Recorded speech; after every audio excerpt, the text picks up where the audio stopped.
Bicara benar. Jangan gentar. Jangan gentar. Bicara benar. Objective, to the point.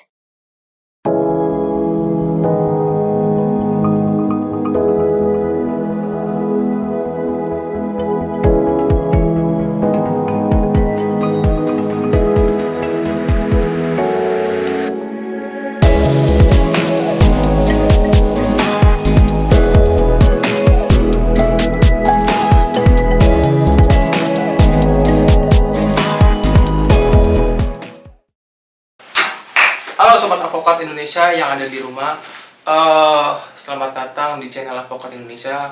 Pada malam hari ini kita akan bincang-bincang tentang perihal isu yang sedang hangat. Adanya dua kabinet Jokowi yang disinyalir melakukan bisnis tes PCR gitu. Nah, untuk bincang-bincang pada malam hari ini juga kita tim dari Advokat Indonesia mendapatkan keterbukaan atau undangan ke tempat rumah Jokowi Amin, organisasi relawan. Nah, di sini juga kita udah bertemu sama ketua umumnya rumah Jokowi Amin, yaitu Aras Tinjak. Halo. Halo Bang. Ya. Gimana kabarnya Bang? Baik. Sehat selalu. Belakangan ini lagi sibuk apa? Menangani beberapa kasus sama beberapa kegiatan organisasi biasa, baik organisasi advokat maupun organisasi masyarakat lain. Gitu. Aman lah ya semuanya ya. Aman, terkendali. Nah, Bang ini mungkin Abang udah tahu lah ya. Abang juga orang politik juga kan. Mungkin Abang udah dengar juga desus-desus tentang bisnis PCR ini yang dilakukan dua menteri kabinet Jokowi, Bapak Luhut Panjaitan dengan Bapak Erick Thohir gitu. Nah, dari Abang sendiri selaku ketuanya rumah Jokowi Amin, Abang itu bagaimana menanggapi hal tersebut? Ya, saya pikir menarik memang dua minggu ini persoalan PCR ini mengemuka, berawal dari begitu mahalnya biaya PCR sebenarnya. Kemudian rasa keadilan publik itu mengemuka. Nah, ada beberapa pihak lah, lembaga-lembaga swadaya masyarakat membuka kok mahal. Nah, ini bagaimana kok sampai semahal itu di negara-negara lain kan nggak semahal ini. Nah, ini kemudian membuat aktivis sosial menggali kira-kira siapa sih pelaku bisnis atau pengadaan daripada PCR ini. Berawal dari situ. Nah, ketika kemudian ternyata tergali oleh beberapa kawan-kawan aktivis sosial, ternyata dilihat bahwa memang perusahaan PT SGI kalau tidak salah ini adalah milik dari beberapa perusahaan. Salah satunya Toba Sejahtera punya saham, Erick Thohir dengan Boy Thohir kakaknya sebagai presiden direktur. Nah, ini kemudian digali lebih dalam lagi para pelaku-pelaku politik lainnya. Dia cari datanya, dia cari kemudian akte pendirian dan sebagainya. Ternyata ya seperti tadi, bahwa ada beberapa menteri di kabinet Jokowi yang ikut berbisnis atau pemilik saham di perusahaan yang melakukan pengadaan PCR itu. Nah, itu Pak Luhut Panjaitan dengan PT Toba Sejahtera dan Pak Erick Thohir dengan Boy Thohir sebagai presiden direktur. Memang ada perusahaan-perusahaan swasta, katakanlah keponakan JK, CL Laksa dan lain-lain, tapi itu kan murni perusahaan, murni pengusaha. Mereka bukan pengambil kebijakan, tapi mereka pengusaha. Namun ada beberapa pihak mencoba menggeser ya isunya menjadi ke arah itu, padahal itu sebenarnya tidak berkaitan menurut saya, karena mereka bukan pengusaha. Poinnya kan karena penguasa menjadi pengusaha atau sebaliknya pengusaha menjadi penguasa. Saya pikir itu poin. Gitu. Tapi tadi Abang menyinggung nih, tadi ada PT ISG. Nah, berdasarkan dari info yang kami dapat gitu ya Bang. Nah, ini si Bapak Luhut dan Bapak Erick Thohir ini melakukan tadi yang disinyalir adanya bisnis PCR tadi itu karena mereka sama-sama memiliki saham di perusahaan yang sama gitu. PT GSI. Nah, buat sobat advokat Indonesia sendiri, PT GSI ini dia itu turun tangan atau berprogres pada bidang laboratorium ilmiah, yaitu salah satunya PCR. Nah, itu dari abang sendiri itu duduk perkaranya emang murni di situ aja apa enggak tuh, Bang? Ya, namanya perusahaan PT GSI itu kemudian diinvestigasi kawan-kawan aktivis kan, yang notabene sangat kritis kepada kekuasaan dan juga kritis kepada Erick Thohir dan juga kritis kepada LBP, Luhut Binsar Panjaitan. Dari temuan-temuan mereka di lapangan, ya itu tadi saya bilang seperti data-data akte notaris pendiriannya, mereka lihat siapa pemegang saham perusahaan itu. Nah, ketika mereka bersama-sama membuat sebuah perusahaan Tuba Sejahtera, Pak Erick Thohir dan lain sebagainya, ya tentu maksud dan tujuan sebuah perusahaan atau PT itu kan mencari keuntungan sebanyak-banyaknya, ya kan, dengan pengeluaran sedikit-sedikitnya, kan begitu. Itu lumrah karena PT itu memang tugasnya gitu, namanya juga perusahaan terbatas. Dia berbisnis mencari keuntungan. Itu yang terjadi. Nah, kemudian disinyalir bahwa dua pejabat publik kabinet Jokowi itu Pak Luhut sama Pak Erick Thohir terlibat di situ. Nah, ada kesan dalam tanda petik mereka terlibat di situ mencari keuntungan sebesar-besarnya sebagai pemburu rente lah, katakan demikian, mencari keuntungan kan. Karena apa? Mereka penguasa juga sekaligus pengusaha. Ini menjadi keadilan di publik itu terkuak. Keadilan di publik itu merasa kok ternyata ya kenapa mahal? Ya karena ternyata pengusahanya juga ya penguasa. Nah, itu kemudian dibesar-besarkan. Tapi Pak Luhut sendiri sudah menyatakan bahwa memang dia mencari keuntungan di situ, kembalikan kepada rakyat. Nah, bentuk dan ini saya nggak tahu bagaimana Pak Luhut mengembalikan ke apa. Erick Thohir juga menjawab yang sama, keuntungannya tidak besar, kecil, dikembalikan kepada rakyat. Itu statement mereka. Persoalan kemudian publik percaya apa tidak, soal publik bisa menerima itu apa tidak kan? Begitu. Tapi yang jelas bahwa kemudian ada digeser kemudian Edwin Aksa, keponakan JK itu menurut saya kurang tepat dan kurang tepat. Kenapa? Karena dia bukan penguasa, dia pengusaha. Wajar pengusaha itu ya mencari keuntungan sebesar-besarnya. Walaupun kemudian melihat dinamika dan terjadi dialog-dialog dan bantahan-bantahan maupun keributan di publik, Pak Jokowi kemudian menurunkan dari harga yang awal kan sampai sekarang dari 1 juta sampai ke 300. Walaupun di India sebenarnya 50.000. Nah, mungkin kalau dibikin 50.000 mungkin belum kembali modal atau mungkin belinya terlalu tinggi, mungkin saja. Itu saya tidak terlalu paham, mungkin saja seperti itu. Tapi yang jelas bahwa di India itu PCR itu hanya 50.000. Dari di harga di kita 1 juta sekian menjadi 300.000 di press lagi. Di press. Sekarang berapa aja jadi? Masih 300 ya? Nah, sekarang di press menjadi 300. Seharusnya kan sama kayak vaksin kemarin, harusnya digratiskan saja kalau memang itu tidak orientasinya berburu rente, gitu kan. Tapi ya karena kemudian ada modal harus yang dikembalikan atau modal yang harus didapatkan kembali, ya mungkin dia harus tetap berbayar. Tapi saya pikir semua sudah menjadi isu yang sangat seksi di masyarakat. Saya pikir demikian. Nah, tadi Bang tadi ngebahas publik juga, tadi publik ada yang ngerasa kurang setuju lah, kurang puas lah ya. Nah, kita ngomong dengan publik ini nih, kan publik ini dari kan banyak yang publik, salah satunya relawan gitu. Relawan tuh kalau misalnya sobat advokat sendiri coba browsing cari artikel-artikel itu bahwa relawan-relawan ini banyak loh yang lagi saling nyerang gitu. Nah, kita tanya nih sama ketuanya langsung selaku organisasi relawan juga gitu, Bang. Nah, ada fenomena itu sebenarnya ribut-ribut itu sebenarnya ada apa sih, Bang? Apa yang terjadi gitu?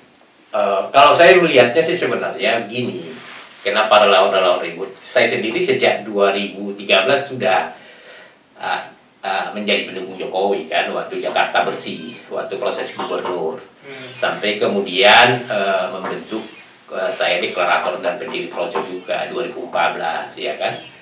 Ya kemudian saya membentuk Rumah Jokowi Amin Raja sekarang kan gitu. Jadi menurut saya hal-hal yang terjadi sekarang adalah menurut hemat saya ya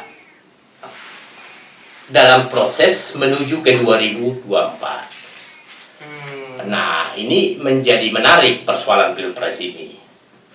Nah, siapa mendapatkan apa, kan begitu. Nah, kita tahu bahwa relawan ini juga kan banyak sebenarnya, gitu. Ada yang relawan utama, ada juga relawan yang memang dia bekerja itu ya tidak perlu dapat apa-apa. Tapi di sisi lain, ada juga relawan yang mendapatkan apa-apa. Seharusnya memang relawan ini di-manage, ya, diatur, ditata oleh Pak Luhut, tentu oleh Pak Jokowi. Tapi Pak Jokowi kan punya kesibukan yang luar biasa, harusnya Pak Luhut. Jadi Pak Luhut tidak hanya mengatur politik, ya, menjadi benteng terakhir dari Pak Jokowi, tapi juga harusnya bukan hanya juga mendukung para keluarga Jokowi dari Solo, gitu kan, atau mengatur keluarga Solo, ya. Tapi juga harus mengatur pendukung Jokowi dan relawan-relawan Jokowi. Persoalannya memang ya menarik adalah relawan ini ada yang dapat apa ada yang tidak, kayak tebang tebu lah. Seharusnya kan memang ya sama sekali relawan itu gak usah dapat, menurut saya begitu. Tapi kalau dapat ya harusnya yang lain juga dapat.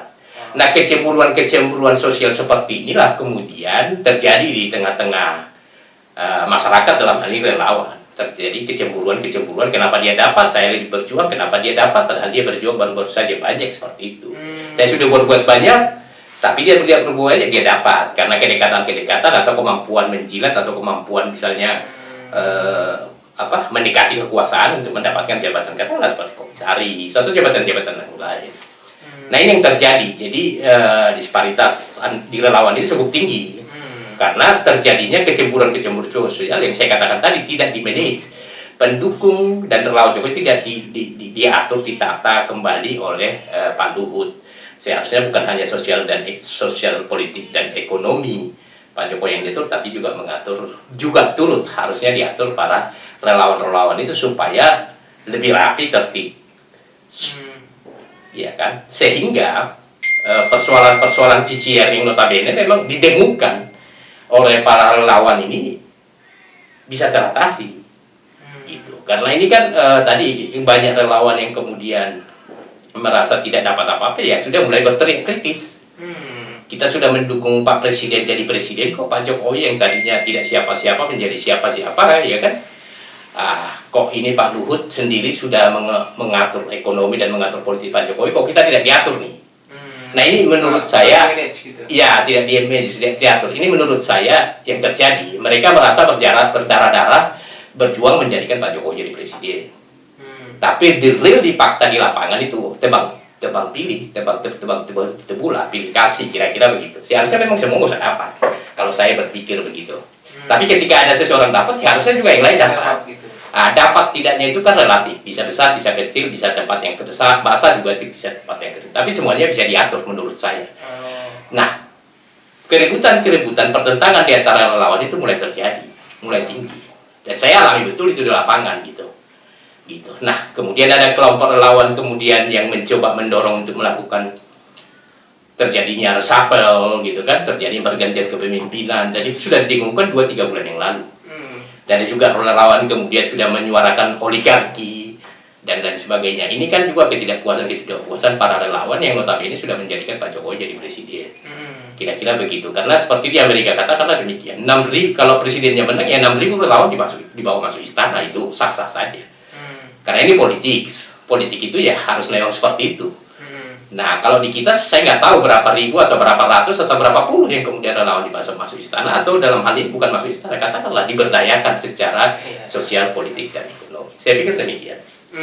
Jadi intinya itu kecemburuan gitu ya. Kecemburuan tadi abang kesenjangan gitu. Nah, tadi abang juga nyinggung sampai reshuffle tadi. Kayaknya banyak juga relawan yang minta di reshuffle gitu ya. Nah, dari abang sendiri, kalau ada sampai bunyi-bunyi kayak gitu, apakah maksud dari adanya hal tersebut itu sampai minta-minta reshuffle itu dari beberapa pihak?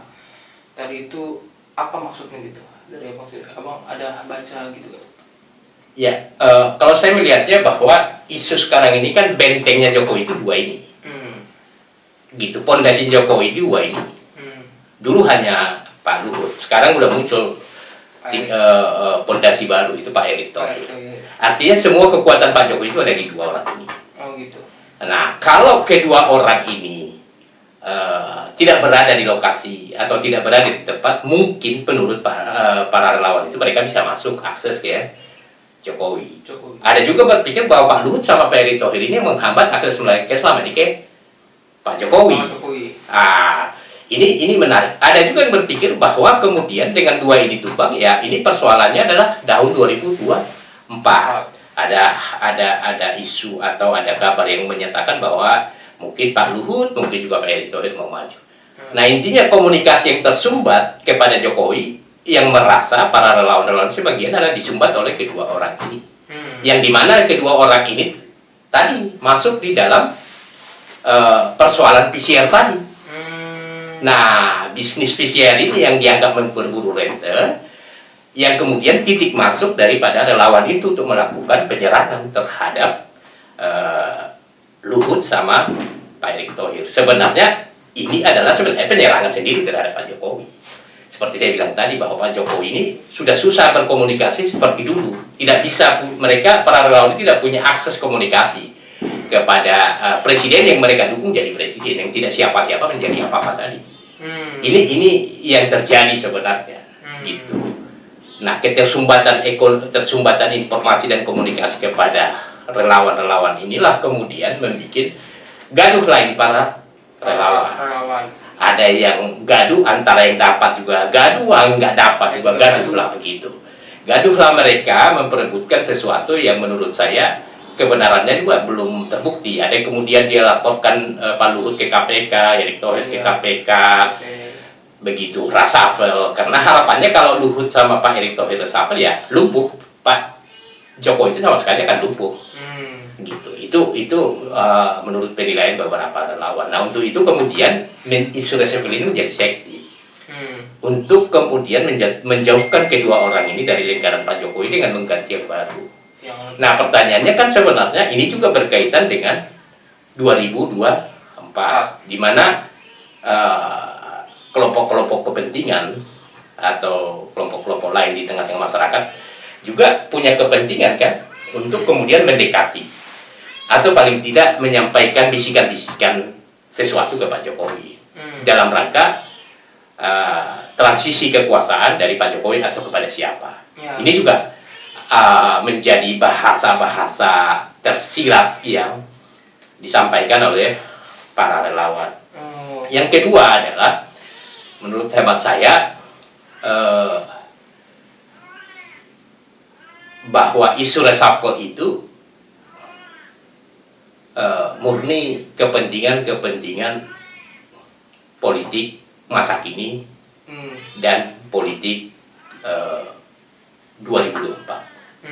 Kenapa? Karena itu adalah masa akhir dari Pak Jokowi.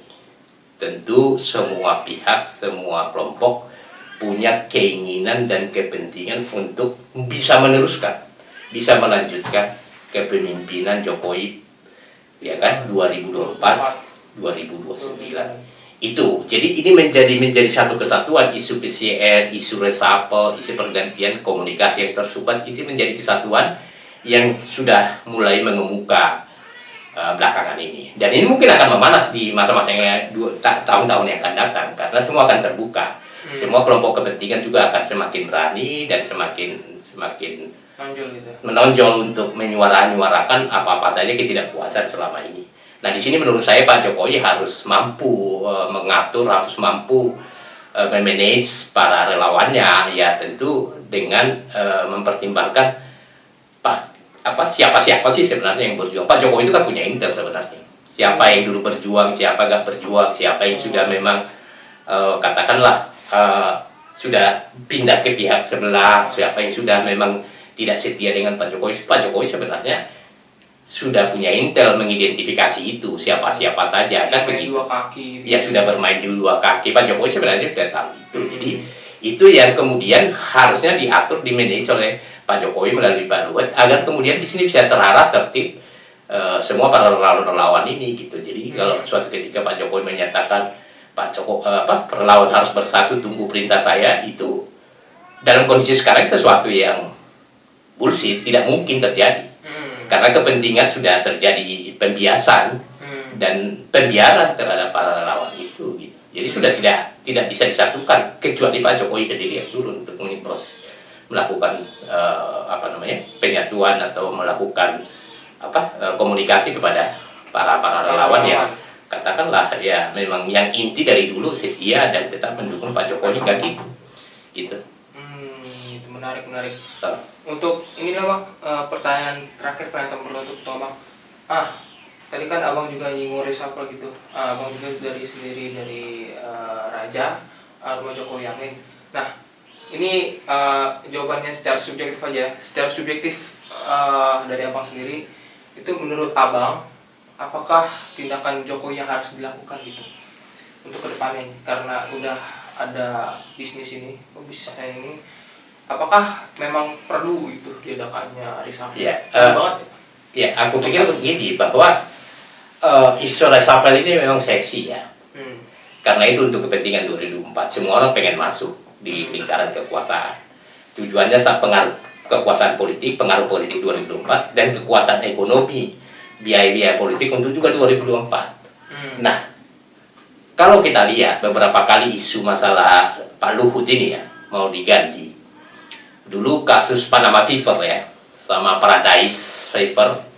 Ya, di mana disinyalir Pak Luhut juga ada melakukan transaksi atau katakanlah ikut bermain di Panama Papers sama Erick Thohir, juga sama Menteri Komunikasi Pak Johnny Plate kalau nggak salah.